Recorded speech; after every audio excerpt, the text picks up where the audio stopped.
Viewers, welcome to south Indian recipe. இன்றைக்கு லஞ்சுக்கு special பார்த்தீங்கன்னா சீனி அவரைக்காய் கூட்டு, அதாவது கொத்தவரக்கான்னு சொல்லுவாங்க கிராமங்களில். இந்த சீனி அவரைக்காய் கூட்டு எப்படி செய்யலாம் அப்படிங்கிறதான் இந்த வீடியோவில் நம்ம பார்க்க போகிறோம். வாங்க.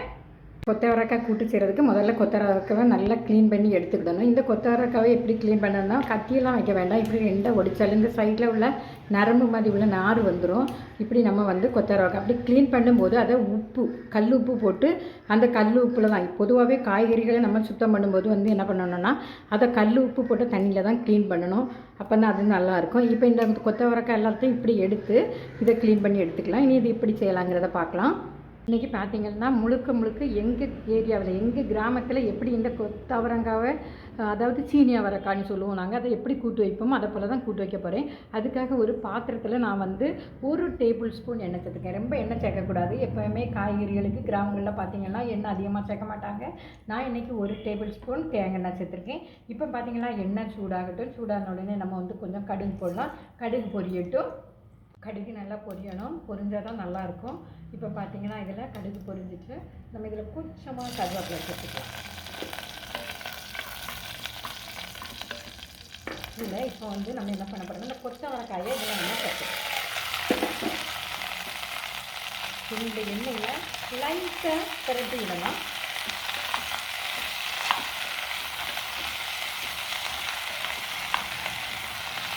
வேக வைக்க வேண்டாம். இப்படி எல்லா எண்ணெயும் இந்த காயில் படும்படியாக நம்ம திரட்டி விட்டுக்கலாம். இப்போ பார்த்திங்கன்னா இதில் கைப்புளி அப்படின்னு சொல்லுவாங்க. ஒரு சின்ன நெல்லிக்காய் அளவு புளியை கரைச்சி வச்சுருக்கிறேன். ஏன்னா இதில் தான் இது வேக வைக்கணும். அப்போ தான் நல்ல டேஸ்ட்டாக இருக்கும்.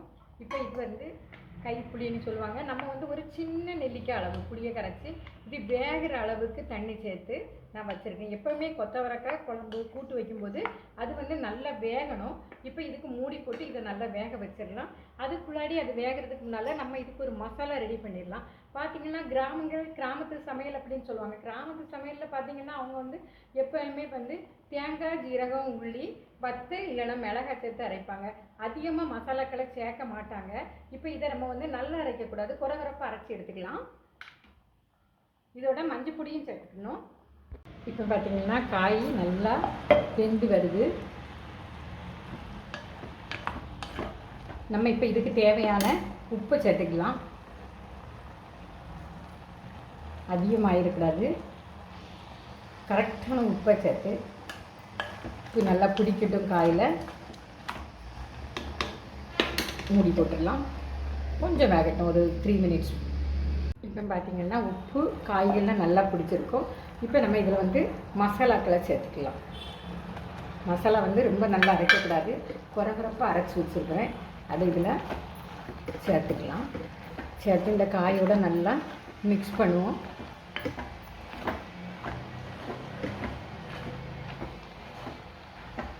இப்போ இந்த மசாலா இந்த காயில் பிடிக்கிறதுக்காக நம்ம ஒரு 3 மினிட்ஸ் ஸ்டவ்வை சிம் பண்ணிக்கிட்டு இந்த மசாலா வேகிற அளவுக்கு நம்ம அடுப்பில் வச்சுக்கலாம். அதுக்குள்ளே நம்ம ஒரு தாளிப்பை ரெடி பண்ணிடலாம்.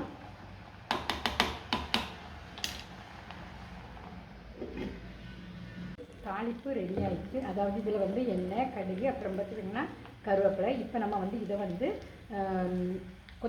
அதாவது சீனி அவரைக்காய் கூட்டோடு நம்ம சேர்த்துக்கலாம்.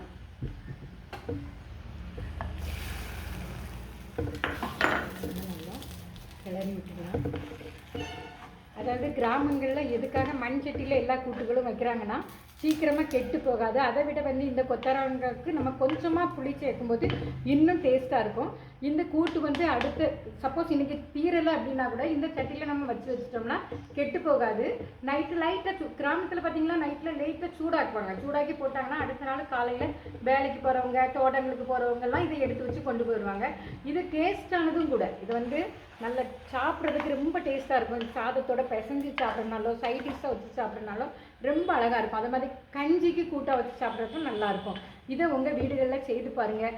லைக் பண்ணுங்கள், ஷேர் பண்ணுங்கள், மறக்காமல் சப்ஸ்கிரைப் பண்ணுங்கள். தேங்க்யூ ஃபார் வாட்சிங் மை வீடியோஸ்.